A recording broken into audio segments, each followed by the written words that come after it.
Good day, everyone, and welcome back. We have another Mallard Drake for you guys to work on today. Actually, this is one of my older videos again. I still have, I believe, like 5 or 6 more files that I have to edit and upload here. That they are from the older series. So instead of throwing them away or deleting them, I decided to work on them and put them on the channel so people can watch because there's tips and tricks in every single one of them, and I thought everyone can use them. The newer videos are coming up too. I got a pile of those because as I'm going forward, I'm making better and better videos, trying to show more details. Unfortunately, the videos are going to get longer every time. I'm not sure if it's a good thing or a bad thing, but the only way to overcome that so it's easier to upload and make it not too boring is to basically cut them up into parts in 3 to 4 parts or something like that. But anyway, as long as it seems like more guys are interested in seeing more details, so that's what we're trying to provide as well. And once in a while, if I come across one of the older videos that I think it doesn't have a lot of tips comparing to previous videos, I'll do a quick time-lapse video and put some music on it. At least it would be some entertaining for you guys. Anyway, so for this mallard drake, as you can see, I'm carving the neck here. I like to carve them out of the bigger foam so I can bring the shape of the neck down to the size and the shape that I want, because yeah, I could use a little bit of a thinner foam and just cut out to a proper length and call it good. But no, especially where it's attached to the body and the head, I need them to be a little bit wider in some occasions, just to make it a little bit easier on the other end when I'm mounting it. So I decide to waste a little bit of a bigger foam and carve it down to the proper size that I need, or the proper shape that I need. So as you can see here, I'm trying to figure out the proper length. It's not totally in the screen, but I have the frozen carcass right on my table, and I'm trying to figure out exactly where I need to cut this short, and also figuring out the attachment to the skull, where it needs to be attached, and what shape does it need to be cut at that point. So once I have it all done, we'll push through the neck wire and we'll proceed. So I have a little bit of a slower video on the neck carving. So what I have is a sandpaper on my Dremel tool here, and it's actually it shaves off that foam really good. You just got to be careful because it can really gouge through the foam and ruin it for you, so I have to do it all over again. But usually if you touch it every time, just take your time longer and touch it lightly, you will be totally fine with the proper shape carving of the neck.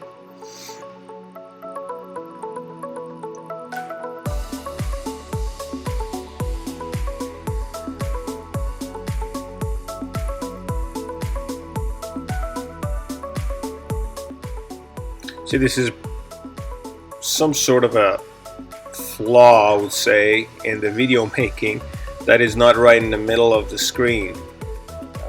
That's at least you can see something. At least you can see what I'm doing. But I wish I would have been able to keep it in the middle. I have to stretch my arm to over the table to make it up to come on the screen.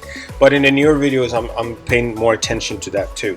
Anyway, for pushing the wire, I've already had the wires cut out and sharpened on both ends, and pushing it right through the foam neck. You might need to back it up and push it again a few times till it goes through the area that you want. It doesn't matter where it goes in the middle, as long as it goes in from where you want and comes out from where you want.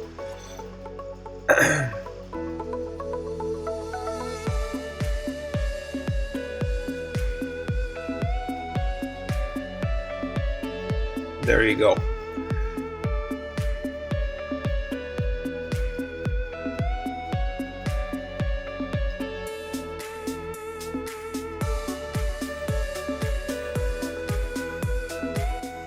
So we got the skin ready to go. It's all rinsed and spun in my washer, but there's still always some pockets of water trapped in there, and then we have to towel it out and dry it out. As you know by now that I mount every bird wet.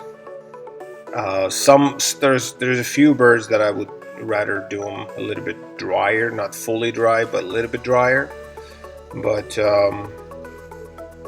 we'll get to those birds eventually too. So what I do, I push in some cotton balls into the wing pockets. I'd leave them there during the mount till I'm ready to close the bird. And the purpose is just when you leave those cotton balls in the skin, it starts absorbing any excess water that's been trapped in the wing pocket. You just leave them in there as an absorption device or item, and then we will remove them by the time we want to mount the bird.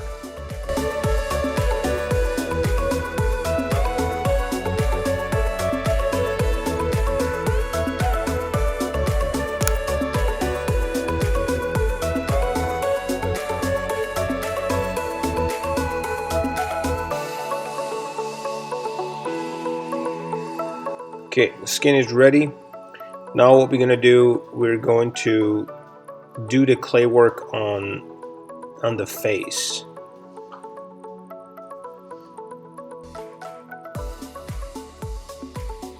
I'm going to create another video mentioning that what kind of measurements do we need to take from the face and eyes and everything. So by the time you're putting the eyes back in there, you're going to be putting them in the right spot.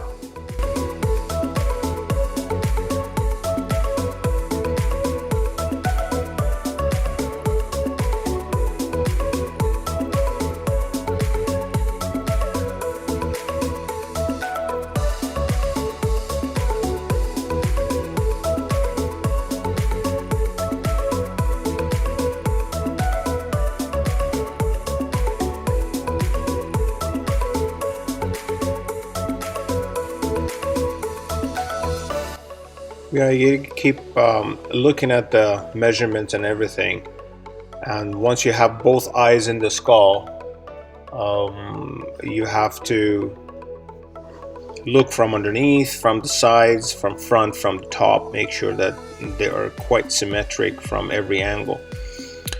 Some of the bird heads that you buy off the market, they already have their eye placements already cut out for you, and basically they're leading you into the place that the eyes have been designed to put in there.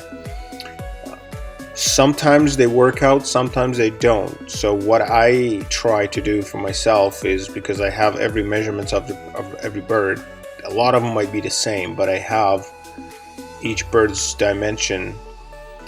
So I cut out a little bit of a bigger area in that eye spot that it's already designed on the skull, and I clay it up myself, because sometimes I've had, especially when it comes to geese, they have quite a variety of skull sizes, and you don't buy those variety when you're buying your skulls.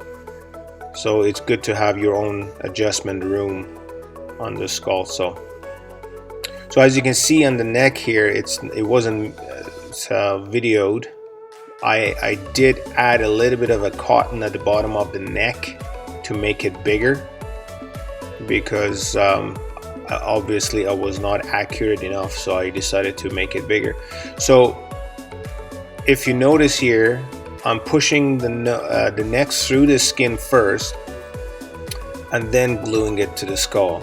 It's a little bit different process than most of my raptors that you see, and there's a little bit of a slot cut out in the back of the skull, and push the neck wire into that skull slot of the head, and then I hot glue it down. And the reason is that I could not push the thicker bottom of the neck through the head opening the way I do with the raptors and most birds. I can't do it with the ducks and geese because the neck is not steady in thickness all the way, so we have to do a little bit of a different trick in there to be able to push the neck through the skin. So now I'm pulling the skin back over the beak, try to adjust every spot that needs to be glued on the right spot and leave them in there so I can sit down and do the crazy glue work.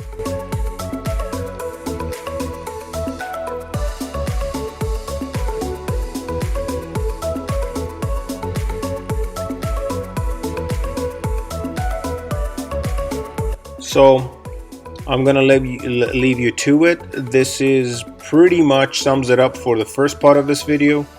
You can see that I'm moving the skin slowly close around the beak, and I apply my crazy glue with a needle and press it down. It works fairly good, guys. Don't be afraid of the wet skin and crazy glue. Crazy glue there's a reason they call it crazy. It glues everything. So I leave you to it. Watch the rest of the video. This is the end of the part 1. Part 2 is coming up, and it'll be uploaded fairly soon. This will be a interesting project because it's the dead mount of a duck. Okay, see you guys in the next part.